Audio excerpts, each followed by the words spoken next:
This is Doleo, an original thriller fiction podcast presented in serialized format, a chapter at a time. Written by Jared Canton, narrated by Joshua Canton, a SteadyChaos production.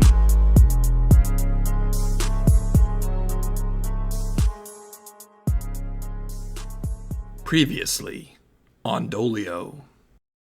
Opie checked his watch. "Time's up," he said with a grin. "Ditch the old man, pop the lawyer.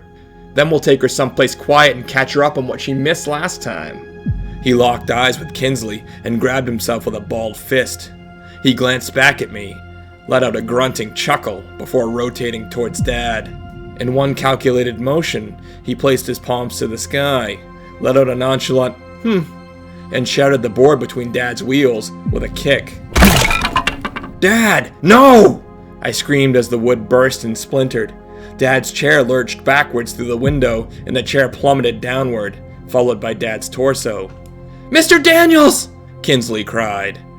An arm lurched back inside the window, backhanded, and strong fingertips clamped the window frame, grasping desperately, seeking a stronger hold. His fingers flexed, and then began to slip free of the edge, but before they could, he threw out a second arm and clung to the opposite side of the window frame, like a downhill skier poising to launch himself through the starting gate. As he sat there, arms stretched, the world as I knew it, as hopeless and daunting as it had felt for the last several weeks, flipped on its head yet again. Miraculously, Dad swung his midsection, lifting his feet back into the window to the floor. He carefully positioned his angular, misshapen legs, using his upper body strength, and aligned them awkwardly onto the floor at the window's edge. In one amazing motion, he slungshot himself from the window's vacancy, upright onto wobbly legs. He lurched his right hip forward and his right leg staggered outward, a half step. He pushed off the window with his arms and leveled himself fully upright on feeble, twisted legs. I saw effort and determination, and the wetness of sweat on his face as he forced his body to take the smallest of steps forward. He walked. With all of his might, all of his strength, he took a second, small, awkward, incredibly challenging step forward and fell towards and grasped the shirt collar of the retreating, shocked white man. Dad lurched his elbow back in one motion, his other arm steadying him on the couch, and as if pulling the cord to start a lawnmower, with all of his upper body strength he'd developed through the years of fight and perseverance and rehabilitation, he threw the gangster in reverse toward the open window. Opie oscillated his arms desperately, to no avail. A flood of inspiration overwhelmed my body. I didn't just not feel pain now. I felt nothing, saw nothing, sensed nothing. I don't know if it was rage, or pride, or inspiration, or a feeling of obligation to match the amazing feat of my father, but I wrenched my arms wildly with all of my might. The wire carved deep into my arms, mangling flesh, but I ignored consequence, pushed through, and with a final roar and thrust, my right arm broke free, and the wooden arm it was attached to came with it. From it, a long screw protruded downward, menacingly propped within the board fastened to my inner arm. The smaller black man rotated his gun towards me, but he was too late. Way too late. I finished swinging my left arm towards him before he ever raised the gun. It dragged most of the wooden remnants with it, and the overpriced chair shattered against his shoulder. His gun fell to the floor, and he screamed with surprise. I lurched forward and swung my right arm at his head. The screw at my inner arm buried itself into his temple. I pulled it back. Pinkish, wet gelatinous flesh dangled from its end, and I swung a second time. This time I buried the screw into his eye, and a splash of blood found my face. I pulled my bloody wrist free from the chair remnants, retrieved the board, and then charged the man, driving the nail through his neck into the wall, pinning him there. I roared a primal, uncontrollable scream, releasing minutes of pent-up rage. I felt lightheaded as I turned to locate Dad. When I didn't see him, I panicked and ran towards the window where he should have sat, beaming with pride. But he wasn't there. I scanned the room. He wasn't anywhere. "Dad!" I called. Buried my head in my hands, I cried, an overpowering, unmitigated panic sob that I simply couldn't suppress any longer. I fell to and crawled on all fours. It can't be! It can't be! What have I fucking done? Ryder! A raspy voice called from the void. I looked to the window's edge, and a pair of clinging, white-knuckled fingers came into view. I looked over the ledge, and it was Dad, hanging on. Attached, grasping the belt of Dad's pants, a belt I told him time and time again he needn't wear, was the large white gangster. I matched Dad's eyes, and they told me all I needed to know. He was okay, strong, he could hang there forever. I stared into the gangster's eyes, white face, scars, wrinkles and freckles and fear. His look conveyed a certain understanding that the tables had turned, completely. Hand me those, please, I said calmly. Kinsley responded with action, still no words. She retrieved the clippers from the door and walked them to me. Her face was blank, robbed of expression by absolute horror. Horror at what had almost happened, at how close to death we all had been, maybe, at what she knew I was about to do. I looked at my missing fingertip longingly for a moment, let it wash away lingering compassion. I leaned out the window. "Wait!" Kinsley said, and she placed her hand calmly on my shoulder. "You don't want to do this." I paused, stared at the floor, took a long breath before looking up to meet her eyes. I loved a man once. He had come to my hospital for treatment. He was an addict. We fell in love. He got clean for a long while. Then he relapsed at some point after we got engaged. Came into my work, to my office, took my access card, tried to get a fix. I found him in the process, stopped him. He ran, said he'd find his own. I followed, found that man selling to him in an alley. There was an incident. He and Rodney hurt me, but my fiancé got his fix. He overdosed that night. He died. I looked at Dad. He met my stare. "I'm so sorry, Kinsley," I said. "Give them back to me." She gestured towards the clippers. I don't know why I complied, why I continued to include her in this world I had created, but I coolly handed her the clippers. When I did, she didn't set them to the side and help me reel in the man as I half expected. Instead, she knelt, reached out the window and placed the blades of the clippers onto Dad's belt. The gangster's beady eyes widened. "Are you okay, Mr. Daniels?" she asked, and Dad nodded. I looked at Kinsley. She didn't match my gaze, and her face calmed, filled with resolve, and then she squeezed. I watched in shock. "No, no, no!" the man cried. "You'll never hurt another woman, poison another person with addiction, destroy another family!" Kinsley's voice crackled through tears and phlegm. The belt slipped free, still in the gangster's clutches. He pawed helplessly at Dad's pant leg, and then his shoe before it pulled free. His body flipped end over end into the night. I heard him land, felt a pang of regret at what I had just let Kinsley do, and reeled Dad into the condo. We rolled onto our backs, sprawled across the floor, and Kinsley collapsed beside us. I exhaled, closed my eyes, felt Kinsley's body against my own. Imagined she felt warm.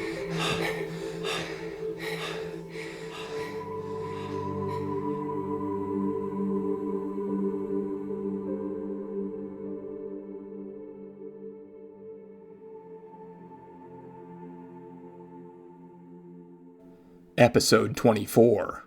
Broken Down. If I had the option of a hospital stay, or 20 minutes alone in a room with Detective Ross, I would immediately elect the hospital stay. Unfortunately, as was the case, I found myself facing both. "Everything comes full circle," Ross said. He was in full detective regalia, at least the way I recall them from movies and mystery novels. Old tie, faded, worn shirt, everything dull, wrinkled under an oversized coat. "I don't follow," I said. I was feeling better. Everything had been bandaged. All the physical bleeding stopped. I was as good as new, except for my pinky finger. It had been the only casualty, for the good guys anyhow. My believability, plausible deniability, about Doleo, however, continued to hemorrhage profusely. It's like a dog chasing its tail. It really thinks it wants that fucking tail. Chases it with determination. And when it finally reaches it, sinks its teeth in. It realizes. Gets it. Gets what? It would have been better off never catching it. I nodded my assent. You're that dog, and you and I both know it, Ross said. You're still on that trail? You sure I'm the only one chasing my tail here? Humor me for a minute. With the facts. He flipped out the old worn notepad that he had obsessively jotted in the last time we met. His tongue met his index finger, and he flipped forward a few pages. You have the exact same shoe size, and I presume, same fucking foot as this guy. You have gangsters ransacking your home, trying to throw your dad out a window. I make lots of enemies in my line of work. Now that is a fact, but what job are we talking about here? He flipped another page. I've done some digging on you. I had no idea you were such an accomplished hand-to-hand combatant. I said nothing. It was an inevitable fact that I knew he'd eventually turn up. I was. Past tense. Did you forget? I haven't formally trained in years. So you forgot everything you learned. I didn't say that. I just no longer actively train with a mentor. But you still train. On occasion, for fitness purposes. Of course. So let's recap. You're a trained martial artist, or MMA fighter, or whatever. Then wham, Doleo kills a couple blood struggles, then forays into the comic convention world to smack around a goon from the 40. Shortly thereafter, I see you, and you're bleeding through your shirt, and your nose is banged up. He paused. Let that one sink in. Couple bangers show up on your doorstep for revenge, and you kill them too. I shrugged. In self-defense. Did I mention the lobby of your apartment has surveillance? He hadn't. No, you left that out. Like a flip book, my brain sifted through the potential consequences of that fact. At first review, they all had appeared positive, at least in corroborating my story of how James had died. Seems you were telling the truth about James, he said. I shrugged and I told you so. Well, mostly.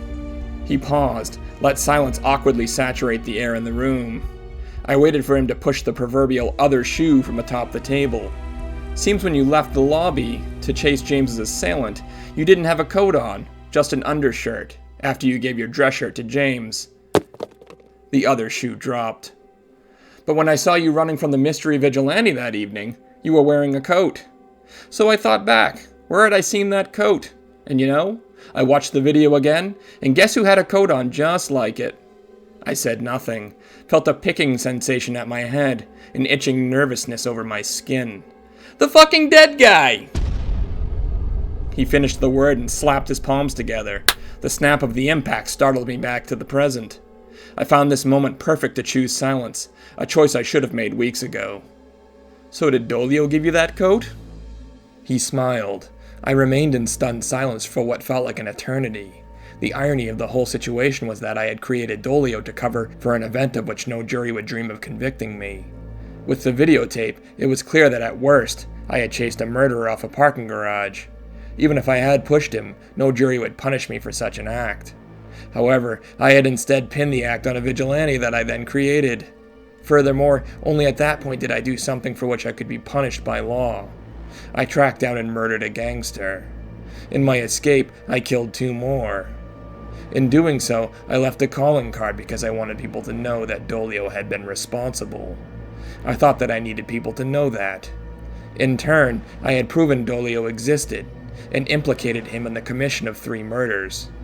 Ross knew he couldn't prove what happened in the parking garage that night, but he did in fact know, and he had changed course in trying to get his man. All he had truly to prove was that I was in fact Doleo. If he proved I was Doleo, then my acts, as Doleo alone, would convict me of premeditated murder. The very being I had created to protect me was now the primary factor in implicating me. Doleo had grown too large to contain. I needed to separate from him. Are you badgering my patient? Kinsley broke into the room not a moment too soon. Her smile disarmed Ross. At least it appeared that way for a moment. I'm sorry, he's a fascinating guy, Ross chuckled. If you say so, Kinsley said. May I ask you a question? He turned to her. Forgive me if this is the wrong setting. Please, she granted permission. What were you doing at Mr. Daniels' home after 10 p.m. last night? I can't discuss the details of it, but with Mr. Daniels' consent I can discuss it in generalities. She turned towards me. I had no idea what she intended to tell him, but knew if she wasn't still on my side, I had no chance. So I figured I'd let her talk and get it over with. "Feel free," I said. "We've become rather close, and our schedules are difficult to line up. I was planning on having Mr. Daniels sign a release that would allow me to retrieve his medical records from previous caregivers. I am including him in a study for a report that I'm currently writing." He nodded. "What kind of study?" Ross asked. "I have a genetic disorder," I said. "What kind of disorder?" Ross persisted. "He has a rare genetic disorder that relatively few Americans have. In most cases, the disorder causes severe joint damage and physical maladies in early childhood. A good percentage develop mental deficiencies and lose their ability to walk." I admired her so. She was so brilliant. Without ever naming the condition or the benefits it had afforded me, she managed to create plausible deniability that even I could perform the physical task that Doleo demanded. I presume this was her intention, and the way she carried herself as she said it was masterful. "Has this disorder affected him in the same way?" I would have stopped the line of questioning. In fact, legally I could have at any time, but I needed her to continue. I had made him the subject of the study because upon initial examination, it appeared that Mr. Daniels was in fact free of several of the maladies that others his age, with his condition, had experienced. "What do you mean upon initial examination?" Ross asked. "Do you mind?" She turned to me again. I shook my head. She slapped an X-ray up against the wall. What appeared to be my spine glowed brightly against the black outline of the image. "Here and here." She pointed at 2 dark creases in the bone. "Those are fractures of 2 vertebrates in Mr. Daniels' upper back. Now, we don't think he suffered these last night. In fact, everything we discovered leads us to believe that they have been in existence for months, maybe even a year plus." As she said the words, I tried to break the code. Tried to decipher if that was in fact my X-ray, if I did in fact have a broken back, or if she was spinning an extravagant tale. With all Dad had gone through, the rehab and wheelchairs, spinal cord injuries were intimately, terrifyingly real to me. I was strong, but not like Dad. I was strong for myself. He was strong for others, and I knew I couldn't handle an injury like his. I couldn't put on a happy face for those around me while I sat in a chair for the rest of my life. She looked my way. "It's amazing. That blow you took to the head last night, it could have paralyzed you." Ross said nothing. A look of what I presumed was his version of sympathy washed over his face. "How bad is it?" I forced out, still hoping this was a show, just an elaborate ploy. "It's bad. Your condition probably masks many of the symptoms, but you should feel some numbness in your hands. There may be swelling of the upper back and neck, and if we're not real careful moving forward, paralysis is a real threat." Her eyes held authentic sadness. Ross looked uncomfortable. "So a person in this condition, what would a fall from a fire escape or severe trauma in combat result in?" Ross asked. "I'd say a 90% likelihood of at least temporary, partial paralysis, and a slightly lesser risk of permanent. Trust me, I've reviewed this with my supervising physician. We both agree on the risk inherent here. There is definitive spinal column instability."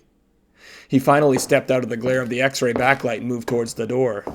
"Mr. Daniels, even if you were what I think you were, what I know you were, if this is true, if not for me or for the good of the people of this city, then for your family and friends, and yourself, let this be the end of whatever it is you're doing. Live your life, a quiet life. I'll be calling on you within the next week to follow up. Thank you both for your help. My condolences, Mr. Daniels, for your condition." With that, he was gone, an Oscar-worthy performance from Kinsley. "It's over," she said. "No, he's convinced. He'll keep pushing." "Not him, not the investigation. Doleo. It has to be over." Wait. I stumbled for words. How much of that was the truth?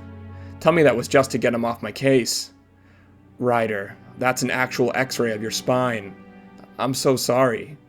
The skin on my head, for that moment, truly felt different. An anxious pricking feeling washed over it, slowly evolving into a blanketed discomfort throughout my entire body. "Everything you said was true?" "Almost. The only thing I embellished on was the date of the injury. Ryder, these aren't pre-existing fractures. These are relatively new. I figured if I told Ross they were older, which is somewhat plausible, he'd be forced to reconsider his theory that you're Doleo. But the truth is, if you take a blow to the neck, back, or head like the one that caused these injuries, before surgery and giving your body time to appropriately heal," her hand softly caressed mine, You'll be paralyzed or dead.